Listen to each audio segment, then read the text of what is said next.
Okay, naka-withdraw na tayo. I-withdraw. Always looking sa aking surroundings.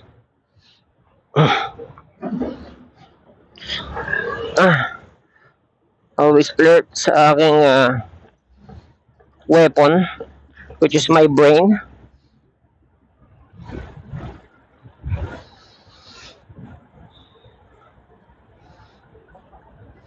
Kahit naka AK-47 pa yung kalaban mo, kung tostado naman yung utak niya, kaya mo siyang talunin with your brain.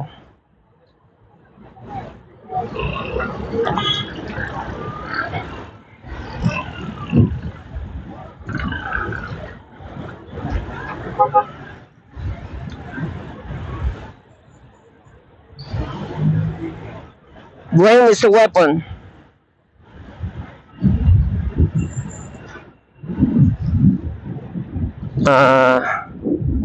Kay Mel Gibson ko yan na napulot sa movie niya. Totoo kaya yun. Pero yeah, it makes sense kahit sa movie lang. Why?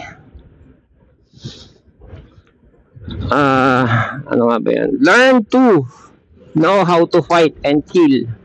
Have the skill and be prepared at all times. And when the time comes, learn when to walk away and when to engage. As much as possible, walk away from a fight.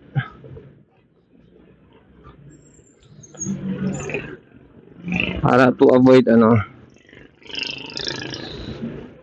avoid going to jail for stupid reason. Diba? Mamaya makapatay ka pa, edi habang buhay mong cargo yon. And then fight with your brain, not with your emotion. Kasi sa mga movie, lalo na si Van Damme, you killed my brother! Mga revenge movie, mga pinapanood ko dati mga martial arts. Mga revenge movie. Papahamak mo lang sarili mo. Never fight with your emotion. Fight with your brain. Only pick a fight that you can win. Never pick a fight na hindi mo alam kung sino yung kalaban mo. If you were to pick a fight or engage in a fight,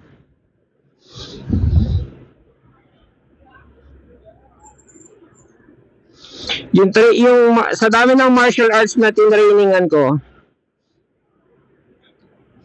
kung meron mang isang bagay doon na ang ina-expect ko, kasi nag-training ako para pag sinapak ako or hinold up ako or binuli ako, hinorner ako, etc. Ganyan, alam ko gagawin ko. And exactly, ganun yung training. Pero if there's something na hindi ko na-realize at that time, pero ngayon ko lang na-realize over the years, over several decades, is yung how not to engage. Kasi yun yung oath dun sa lalo sa karate, meron kaming oath, is not to engage unless in lawful self-defense, not to use martial arts. Kasi sa karate, pag sa komite may rules, pero pag sa labas walang rules, bayag kagad, mata kagad, balian kagad. Violence, one shot, one kill. Ganon. Teka, baka magkamali ako nung pupuntaan. Tama, kakanan ako. One shot, one kill yung karate. Sa boxing, stamina. Don't get knocked out.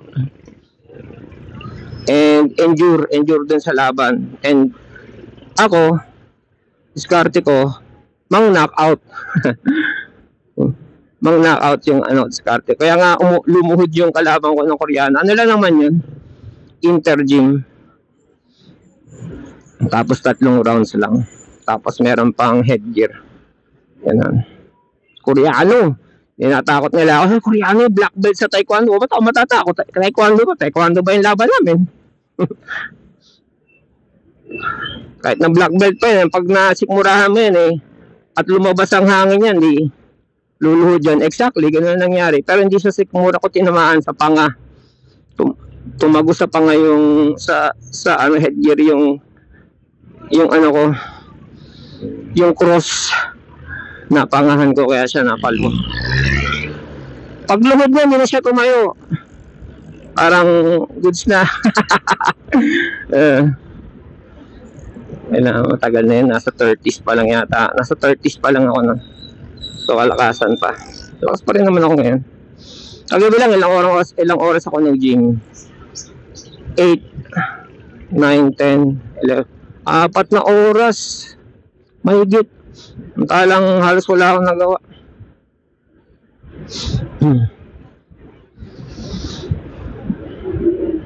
Yung favorite muscle ko, yung tricep. Once upon a time, kasi nung colored na yung TV namin. Colored na yung TV, boring yung mga palabas. Ano ba mga palabas nun? Basta lunch break, eat bulaga, mga ganyan, pagtanghali. Tapos, boring na yung sa hapon. Wala akong internet noon, TV lang yung entertainment. Ang upuan ko pag manonood ako ng TV, bakal yung armrest. Pero hindi mo talaga marirest yung kamay mo kasi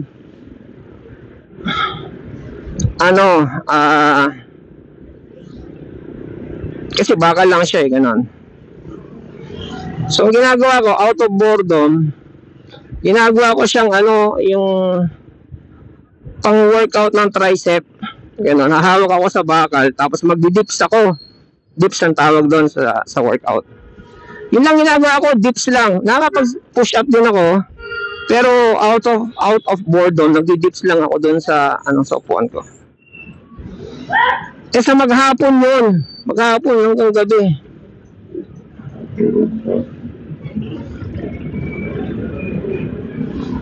Maghapon yun hanggang gabi.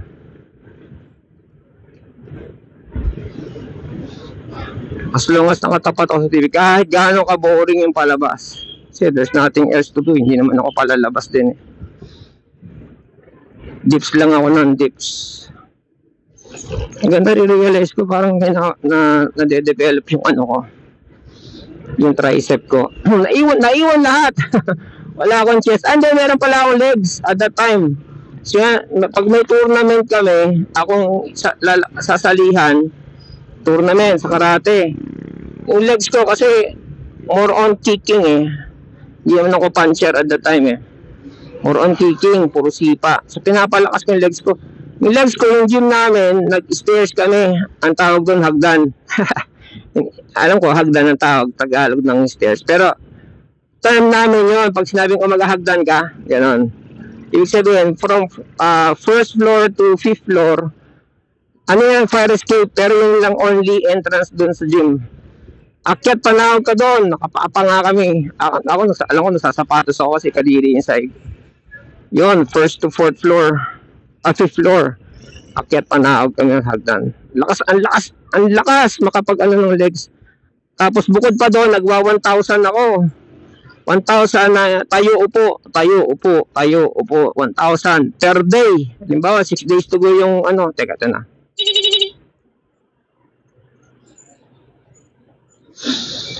1,000 per day. Yun talaga.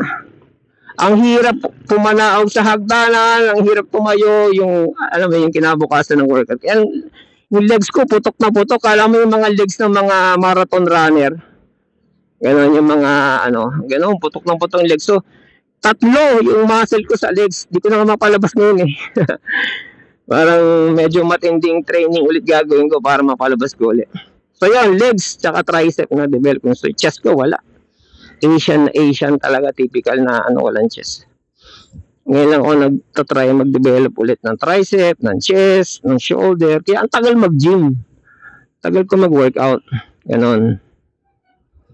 Anyways.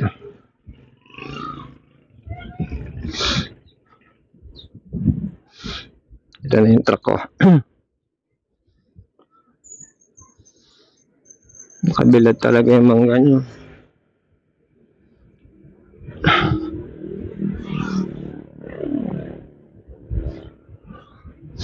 Oh, di ba? Ganda ng busina ko. Nakatawa. Worth it ba ang 650 and 499? So, 1,250. Putek. 1,250. Pia horn na yan Yan ang advice ng technician number 2 ni JP. Sabi niya, original na bilhin mo.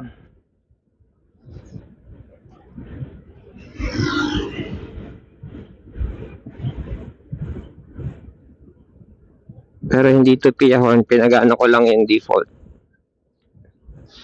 Yung stock.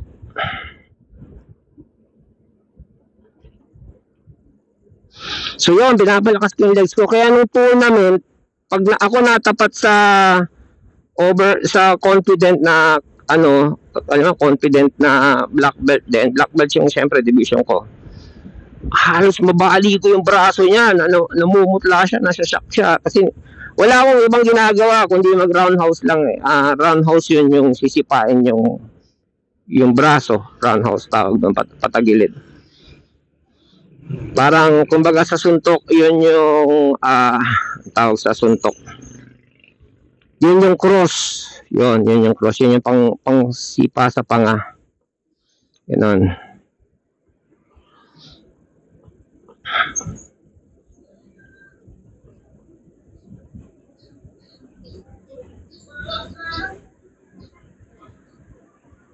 Halos mabali yung braso niya.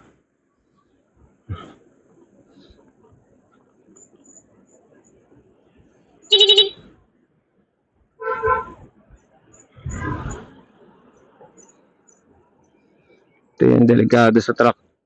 Kaya alalay. Palagi ko naman, na to, nakailang, hindi to first time, pangalawang beses niya na to mag-deliver dito. Kaya na-briefing ko na yung driver na yan. Nasa likod ko. Diyan sa pababa na yan.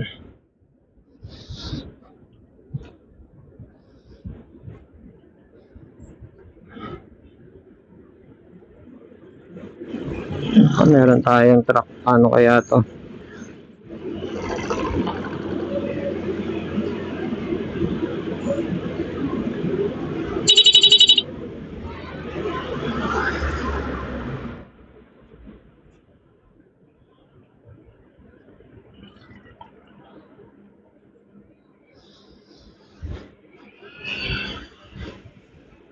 Okay, good.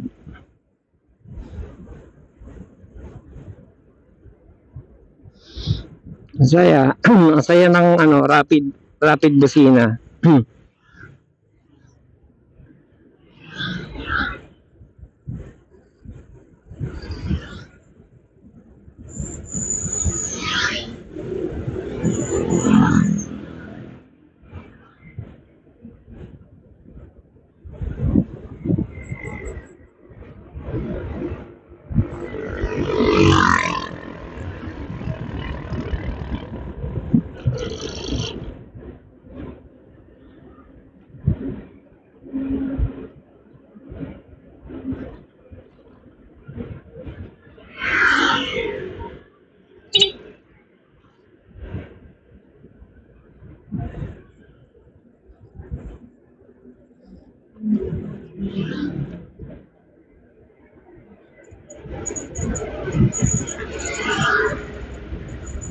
The whole trip na to, number 3 lang ako lagi.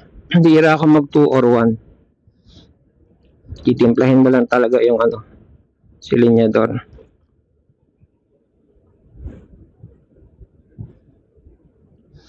Kung ako man mag-highway, gusto ko yung tipong biyaheng mabilis na kagaya sa antawag nun. NLEX, mga ganyan. Kung sakaling maging highway legal ito, or kung ano mang motor na magagamit ko na e-bike, na e-motorcycle, gusto ko sa desierto. Utang hirap naman yan, desierto, no? Yung tipong madalang yung sasakyan, pero kitang-kita mo ng diretsuhang malayo. Yun ang ibig kong sabihin. Kasi pag sa NLEX, pag yung pumalya ka,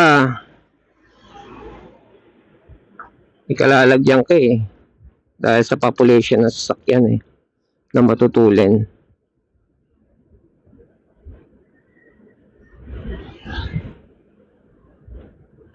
Okay, dito na tayo sa site.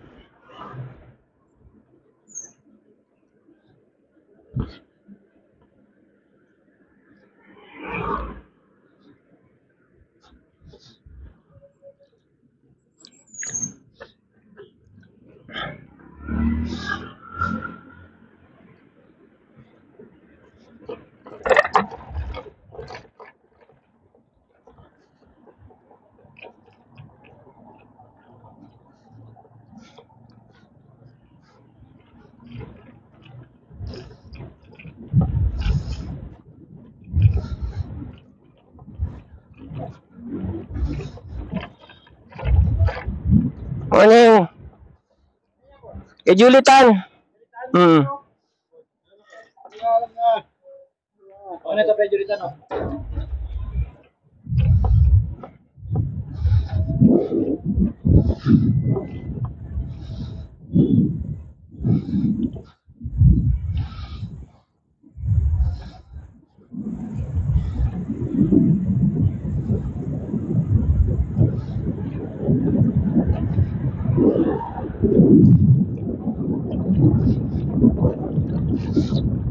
Friends natin yung mga yan.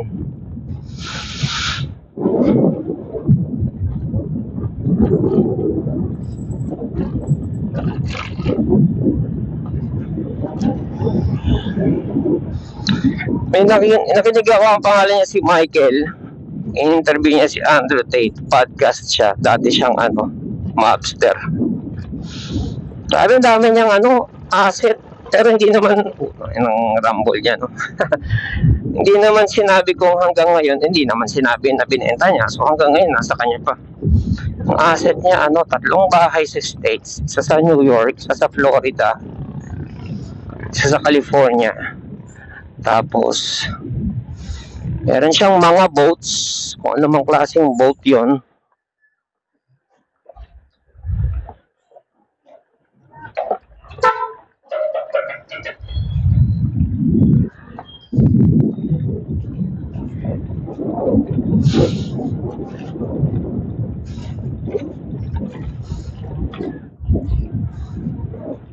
Kasi nga ta. Dito? Okay. Delta? Okay. Urong namin motor,